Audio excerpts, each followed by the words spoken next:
Not eating anything throughout the day can be really difficult when first starting to fast, but having these set intervals throughout the day where you don't consume any calories at all can help you lose a lot of body fat while still enjoying bigger, more satisfying meals during the hours that you are allowed to eat.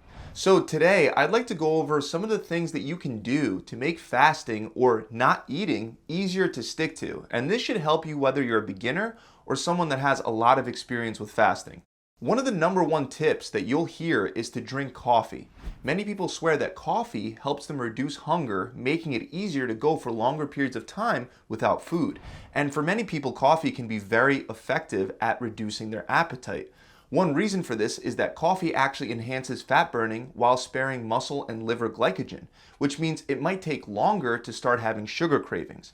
However, this likely doesn't play as big of an impact on hunger as the fact that coffee contains phytochemical compounds called chlorogenic acids. These compounds have gotten a lot of attention from obesity researchers and from supplement manufacturers because they might actually help decrease hunger. Unfortunately, the studies that are currently available show mixed results. Some indicate that chlorogenic acids can reduce hunger, while others don't find the same results.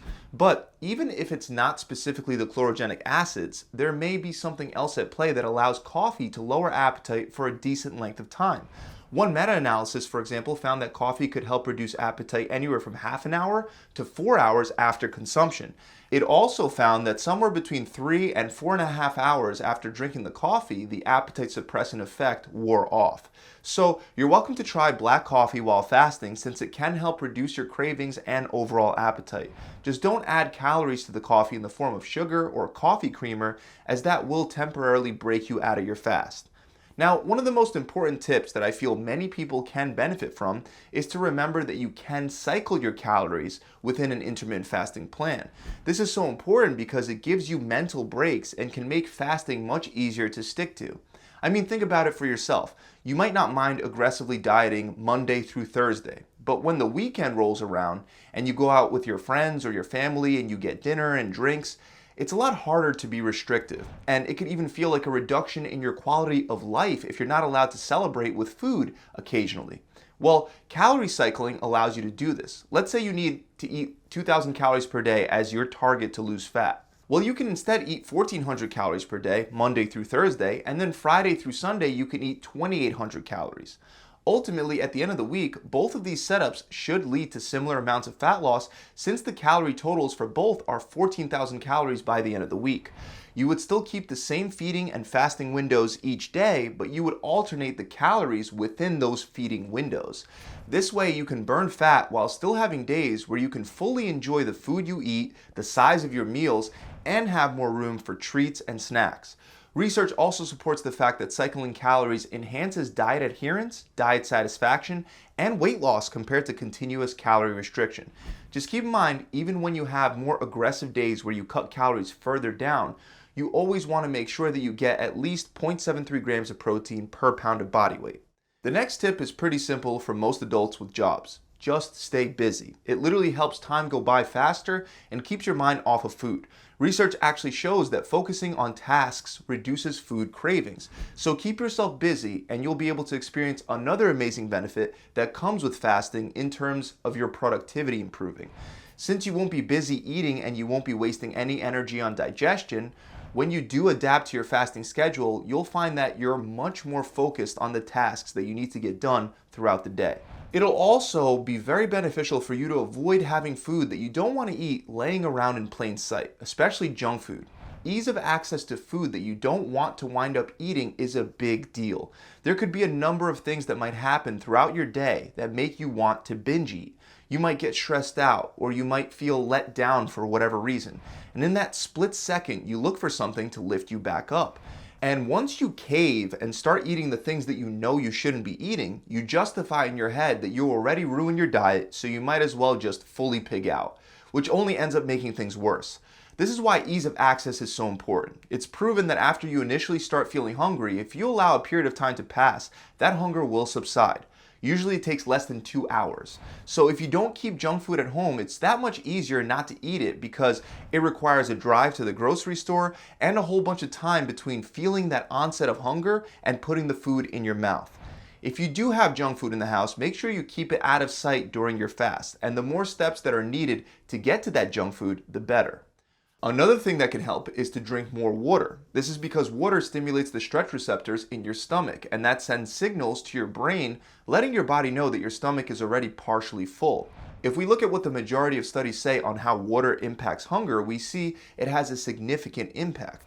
For example, in one study, 50 overweight participants drank 500 milliliters of water, which is about the size of a regular water bottle, and they did that 30 minutes before breakfast, lunch, and dinner, in addition to their regular weekly water consumption. And the results showed that the participants reported that they had a reduction in appetite, which led them to lose weight, body fat, and reduce their body mass index.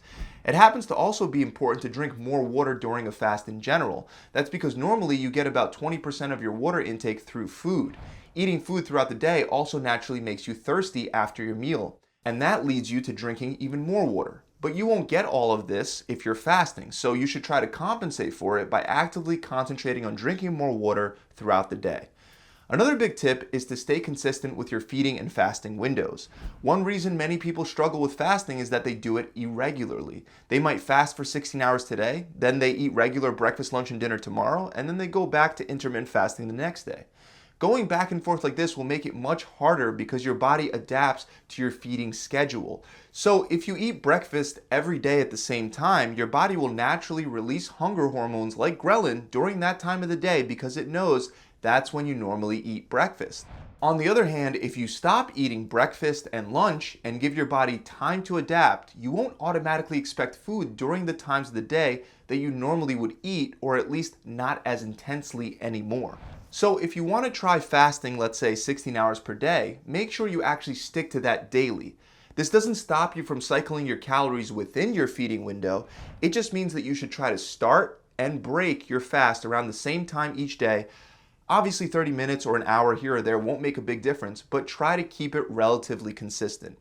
You should also let other people know that you're trying to fast. One of the main challenges you have to deal with in regard to intermittent fasting is that other people might offer you food or invite you to eat out for lunch, or your coworkers might bring in donuts and offer it to you while you're fasting. To help with this, the first thing you should do is set up your fasting and feeding intervals in such a way that it minimizes interference with your social life. So if you really enjoy having lunch with your friends at 1 o'clock, then maybe set up your schedule so you can break your fast at 1 o'clock and resume fasting at 9 o'clock. On the other hand, if you really enjoy having late night meals and snacks, you can set up your feeding window much later at night. Regardless, even after creating the perfect schedule for your lifestyle, it would still be a good idea to let the people that you are close with know that you're practicing intermittent fasting so that they can avoid accidentally challenging you and throwing you off track. Next is something that you want to do before you start fasting during your feeding window, and that's to consume high quality, slow digesting protein sources. One of the reasons you experience hunger cravings during a fast is because your body starts to run low not only on glycogen but also on amino acids. Not only is that detrimental from a hunger management perspective, but if you fast for longer than a period of about 72 hours, it can also cause your body to break down muscle tissue to release amino acids from your muscle into your bloodstream. Of course, most regular 16-hour fasts won't cause muscle loss, but consuming a protein-rich, slow-digesting food source as your last meal before the fast can definitely help manage hunger better while fasting for short intervals. Examples of some protein sources that you can use to reduce your appetite are steak, pork, chicken, turkey, and salmon. Last but not least is to try to reduce stress. One of my biggest recommendations for this is to reduce the amount of time you spend on social media. I've heard from too many clients that the thing they were doing before they had a binge eating session was scrolling through Facebook or Instagram. When we get upset by unrealistic expectations, our brains and bodies are wired to find a source of dopamine to feel better. Usually the easiest way to do that is by eating some junk food. Obviously, not having the junk food around can help as a backup, but if you don't experience the original cause of the stress, you won't be triggered to binge eat. So social media is one huge stress trigger that affects people for no reason, because all you have to do is shut it off. Based on the available research, it seems that about 40% of people experience an increase in hunger cravings when they're under stress. Personally, I believe it to be even higher because I found out that most of my clients would binge eat when they would be under stress or feeling depressed. So if you find yourself looking to food when you get stressed, the first thing you should do is eliminate the source of your stress, which many times is fully in our control, like the social media example that we just went over. Aside from that, there are other things proven to reduce stress, like taking walks in nature, practicing meditation, deep breathing exercises, getting enough sleep, setting boundaries, and learning to say no. And guys, also, as one last thing while we're on the topic, make it a point to get enough sleep. Not getting enough sleep increases the hunger hormone leptin, and at the same time, it lowers the satiety hormone ghrelin. And you can see that playing out in these graphs. Getting a better night's sleep is actually one of the reasons why I like to save my meals for nighttime rather than the daytime. You see, consuming food stimulates the parasympathetic nervous system, which is also known as the rest and digest nervous system. This leads to a reduction in cortisol and makes it easier to fall and stay asleep. Aside from that, other things that can help is having blackout curtains, wearing a night mask, supplementing with magnesium and melatonin, and of course, tiring yourself out throughout the week with your exercise routine. That about wraps it up, guys. I really hope you enjoyed this video, and if you did, make sure you subscribe to the channel. Also, if you're not exactly sure how to set up the ideal intermittent fasting plan that'll work great for your lifestyle, preferences, and your individual body, then head on over to my website and try my 6-week shred. With our program, you'll get a customizable diet plan based on the amount of meals that you want to eat in a day and the type of foods you enjoy eating. So whether you want to fast all day and eat only one meal at night, or instead you only want to fast for limited hours of the day so you can have multiple meals, we can help you set that up. You'll also get a full workout plan with a video exercise library, a cookbook, and of course a coach will be assigned to you to guide you and answer any questions that may come up. As an added bonus, if you follow through and simply stick to the plan, you can get a full rebate at the end and get the program for free. We do this to help encourage you to follow through, and when people actually simply follow through, they get amazing results every time without exception. To find out more, click the link below in the description, or you can head on over to my website directly at gravitytransformation.com. I'll see you guys soon.